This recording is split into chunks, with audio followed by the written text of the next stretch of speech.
My name is Riley, I'm 32 years old, and I live in Portland, Oregon. I never thought that a simple cycle of friendships could change my life in such a terrifying way. Looking back now, everything seems so clear, but still, the memories continue to haunt me. What happened to me has no explanation, and somehow I feel like I'll never escape. It all started about 5 years ago, with a friendship that seemed like any other. I met Emily, a sweet girl with that kind of smile that always makes you feel at ease. We connected quickly, and she became my best friend. In the beginning, it was amazing. We talked about everything, laughed together, helped each other through tough times, but soon something started to change in her. Small gestures, a distant look, an odd laugh at inappropriate times. I thought it was just a phase, that she was going through something complicated, like everyone does from time to time. However, the signs began to accumulate. One ordinary day, Emily called me, asking me to meet her.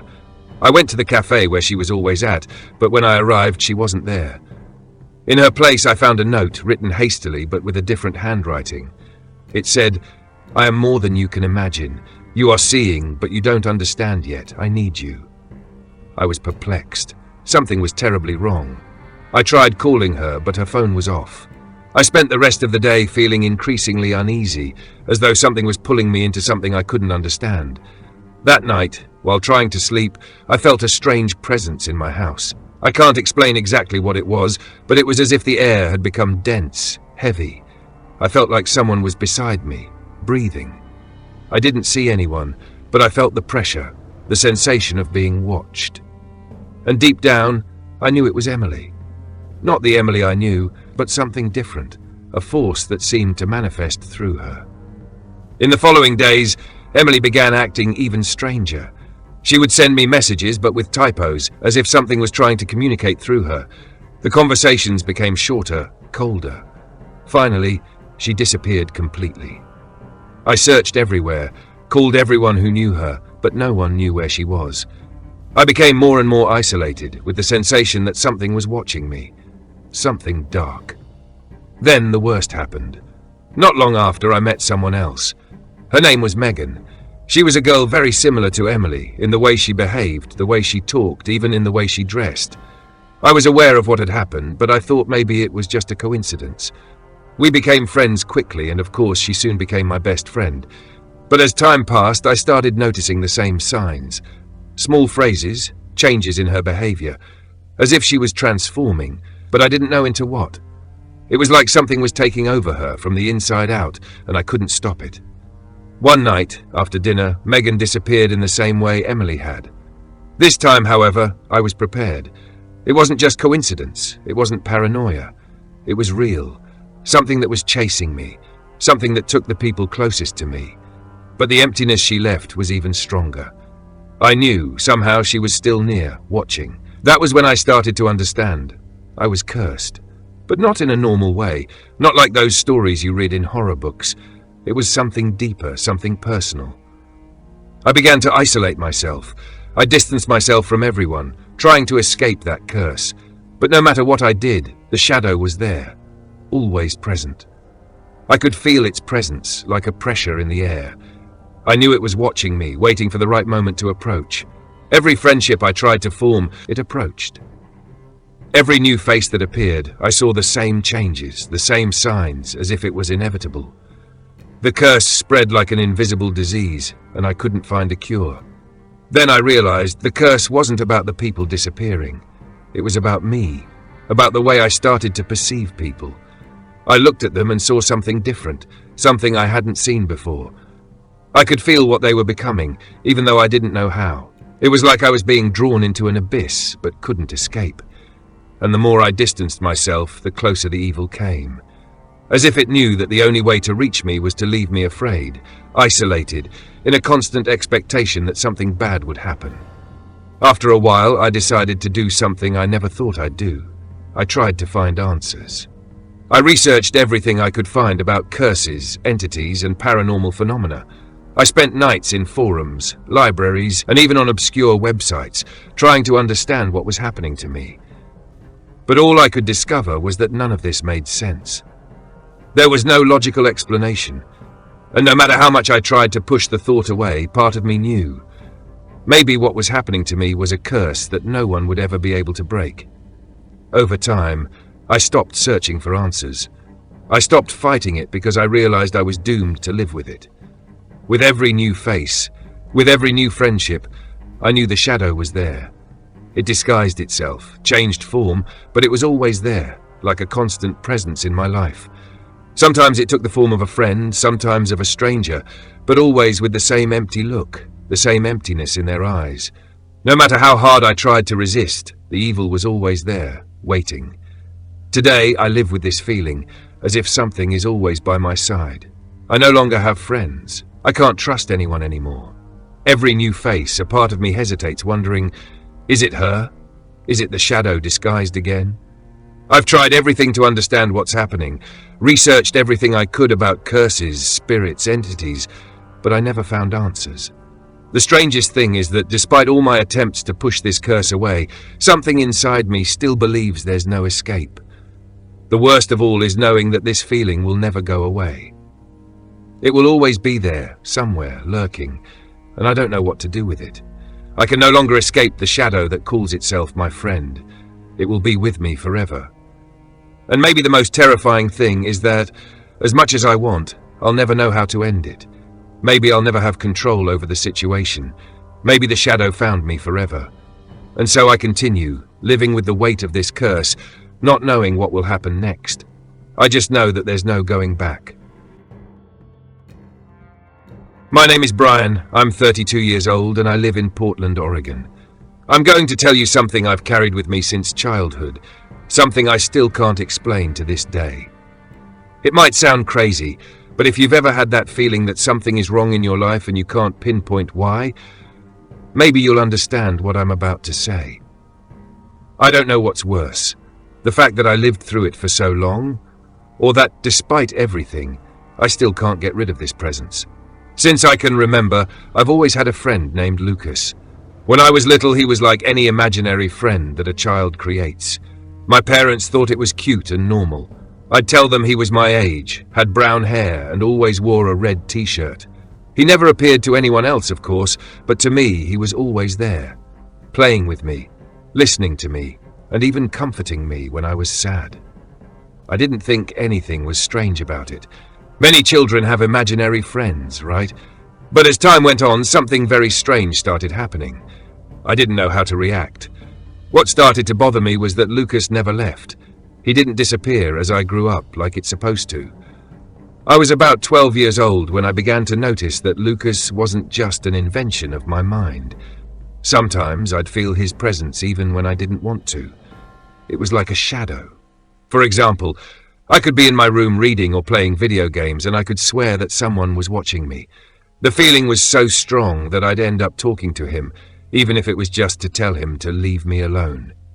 No matter how much I tried to ignore it, it wouldn't go away. He was always there. By the time I turned 14, I started distancing myself a bit, trying to be more normal, like other kids. But Lucas kept infiltrating my quiet moments, my lonely hours, my sleepless nights. He comforted me, but he also made me uncomfortable. I could no longer tell for sure if he was my friend or something more disturbing. Then one day, he appeared again, when I least expected it. In my teenage years, Lucas was still around, but instead of being a fun companion, he became strange. When I was 15, I started dating a girl named Megan. It was my first relationship, and I was excited. It felt like things were finally going well for me. But every time Megan came over to my house, something weird happened. She'd complain about feeling cold in the room or hearing footsteps coming from the hallway, even though we were alone. I thought she was making it up until one night she said she never wanted to come back to my house because she'd seen someone in the bathroom mirror, standing behind me. I laughed it off, but inside, I was frozen. I didn't tell her that Lucas always wore red. She never came back. That messed with me. But what made it even worse was the fact that I still felt his presence, more and more intense. I didn't know whether I should tell anyone or just try to live my life. But something inside me told me that what was happening was much deeper than simple coincidences. After that, things started to get worse. It wasn't just Megan. Every relationship I tried to build seemed to fall apart. Friendships, relationships, everything. People would suddenly pull away from me, or something bad would happen. One time, my best friend from school, Jake, got into a bizarre accident the same day we had a fight because he said he didn't like being at my house. I began to notice a pattern, but I didn't want to accept it. How could I blame Lucas for something that shouldn't even exist? I tried to change my routine, make new friends, go to parties, but things never stabilized. It was as if something was always interfering with my relationships, pushing people away from me. I couldn't connect with anyone in a real way anymore. In every important moment of my life, something happened to keep me alone. And Lucas was always there, watching, as if he was waiting for me to get attached to someone, just to feed off my bond with that person. It wasn't until college that things really unraveled. I met Emily, an amazing girl, and we'd been together for almost a year. I felt like I'd finally found someone I could build something real with. Things were going well, but then the incidents started. Things would disappear from her apartment when I was there. Keys, wallets, even a necklace she loved. Emily said it felt like someone had been messing with her stuff, but there were no signs of a break-in. Then she started having constant nightmares about a man standing at the foot of the bed, wearing a red t-shirt. When she told me about that, my heart nearly stopped. I knew it was Lucas. That night, everything changed for me. When Emily said she couldn't be with me anymore, that she felt scared every time she came into my house, I knew I had to understand what was going on. I was becoming more and more isolated, not knowing if I was the problem or if Lucas was truly interfering with everything. That was the last time Emily tried to reach out to me. She sent me a message saying it wasn't safe for her to be with me anymore. I gave up on trying to have relationships. Any emotional bond seemed to be drained. It was as if Lucas couldn't stand me connecting with other people. I even thought it was some kind of curse, some negative force following me. I started researching, reading old books, anything that could explain this. I went to libraries, talked to older people, but no one knew anything useful. So I started digging deeper into parasitic entities and supernatural phenomena. I read everything I could about similar cases. I found stories of people who had reported imaginary friends who turned out to be something much worse. These beings were known to drain emotional energy from the people around them, feeding off their relationships and destruction. The only difference was that in my case, Lucas didn't try to hurt me directly. He hurt other people. He was always lurking, waiting for me to get attached to someone so he could feed off my bond with them. Today, at 32 years old, I can still feel Lucas's presence. He's never left. He never aged. He's still the same red-shirted boy I met in my childhood. I don't know what he really is, but I know he's not human. He doesn't talk to me like before, but he doesn't leave me alone either. Now, he just watches me. Sometimes I feel like he's by my side, but he never manifests physically like before. He just watches, as if he's waiting for something. He's still there, wherever I go. I don't know what to do anymore. I've tried, I've sought help, but who would believe a story like this? I know it's hard to believe, but I can assure you that what I've been through is not a product of my imagination. Lucas is real. He's here, invisible, but always present. Sometimes I wonder, will he ever leave me alone? Or will he keep feeding off the loneliness he created in my life? If you've ever been through something similar, or have any idea of what's happening, please tell me. I just want answers.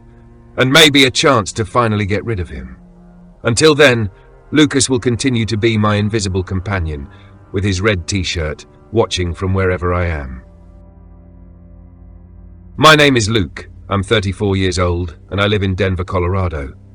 What I'm about to tell you happened nearly 15 years ago, but it still gives me chills just thinking about it. I was 19 at the time, and I was really close to a friend named Ethan. We were inseparable, always together, sharing secrets and nonsense that only we understood.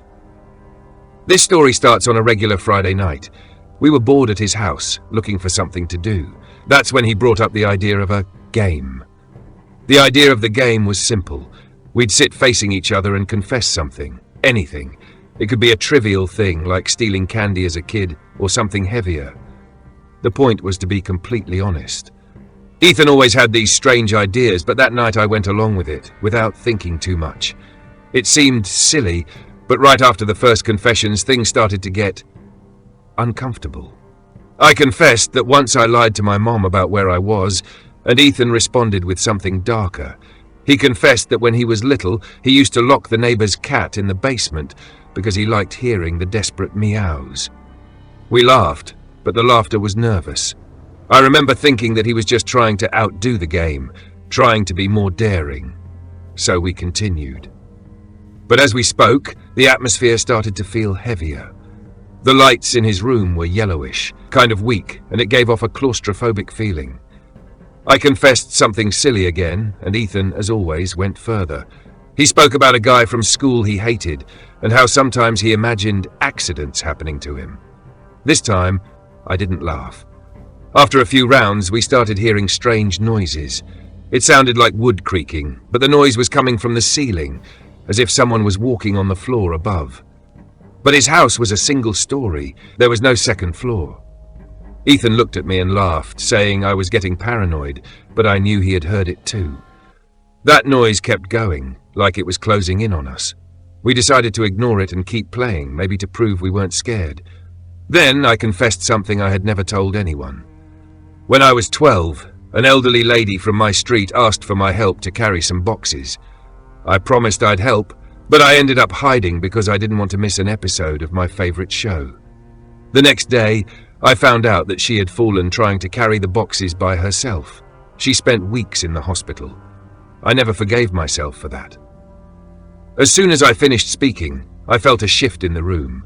The temperature suddenly dropped, like someone had turned on the air conditioning, but it was off.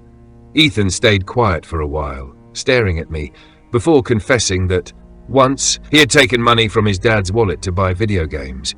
He said he was never caught, but deep down he was sure his dad knew. That's when we noticed something really weird. The confessions we made, the darker ones, were written on the wall. Not with ink or anything physical. It was like the words were burned into the paint, like scars. The writing wasn't ours, and the phrases were perfect, word for word. I remember seeing the part about the old lady I confessed, and my stomach turned. Ethan started yelling, but it wasn't a scream of desperation. It was pure anger. He kept shouting something like, "Who did this?" What happened next was what made me never set foot in that house again. The words started to move. They started sliding down the walls, coming together on the ceiling like water. I know it sounds impossible, but it was exactly that. Ethan tried to run, but the door wouldn't open. He pulled with all his strength, but it seemed locked from the inside. Meanwhile, the words on the ceiling started to form a figure, a dark silhouette, faceless, watching us. The last thing I remember was that figure on the ceiling coming down, like it was made of smoke. It surrounded Ethan first.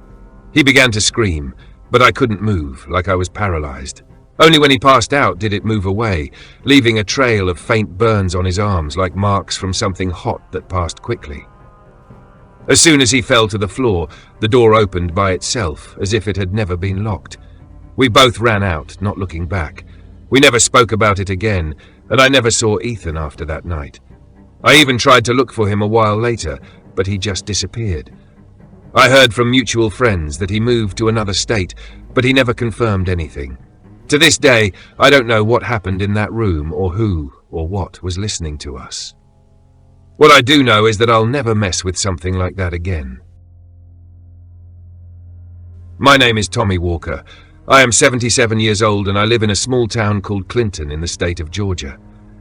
I've always been a simple person, never really getting into any major trouble or mysteries.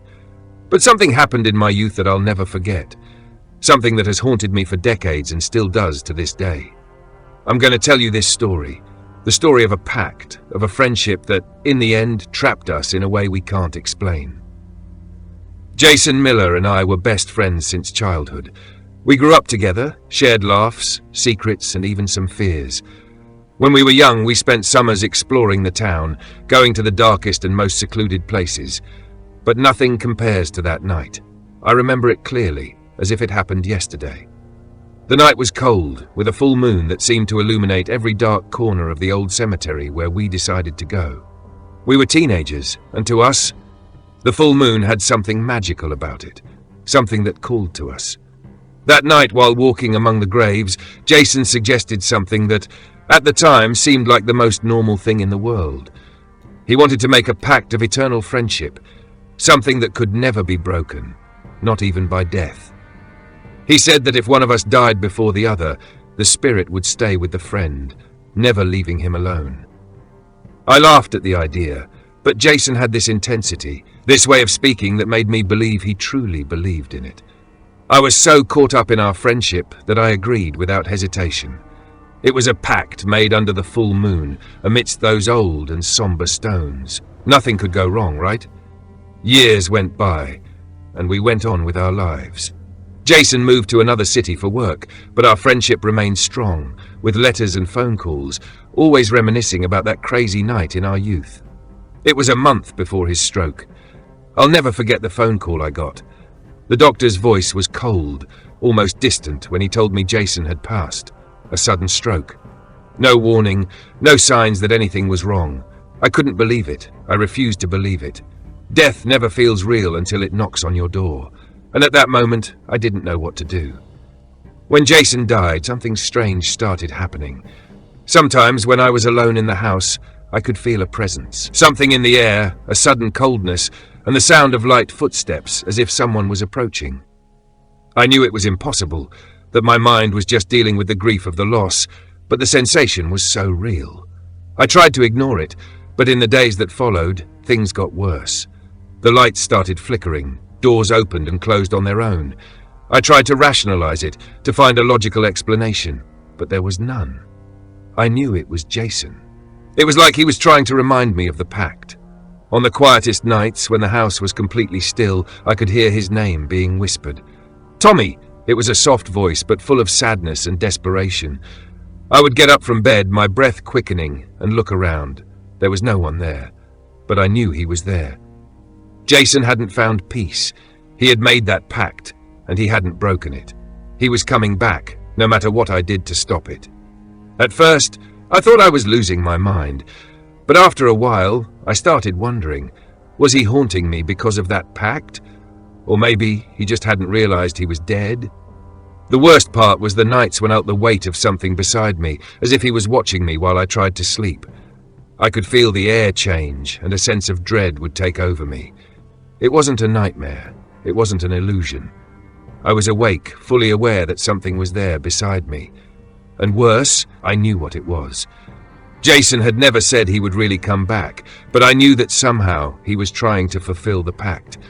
He wasn't going to leave me alone. He wasn't going to rest. I tried talking to a priest, a friend I knew, but he said there was nothing he could do. He talked about accepting death, about moving on. But how could I move on when Jason's presence never left me? I started looking online, on forums about supernatural phenomena, trying to understand what was happening. I found stories about pacts, about friends who died and couldn't leave, but nothing seemed as clear as what I was living. I knew what it was. I knew that Jason was trapped, just like me. The years passed, but the feeling never went away. In every house I moved to, in every new place I tried to rebuild my life, Jason was there. He never appeared physically, but I could feel his presence in every corner. The cold that would run up my spine, his name being whispered, the weight on the bed beside me. I became a solitary man, surrounded by a constant presence, but never fully visible. There were times when I thought it could just be in my head, but deep down I knew it was Jason. He was fulfilling the pact. He couldn't leave his friend behind. Today, as I write this, I still feel a part of him with me, but in a strange way. Maybe he has found the peace he was looking for, or maybe he's still trapped, fulfilling his word. It doesn't matter. I can still feel his presence, like a distant shadow that never fades. And despite everything that happened, I know the pact will never be broken. Eternal friendship, or maybe a friendship that trapped us for life.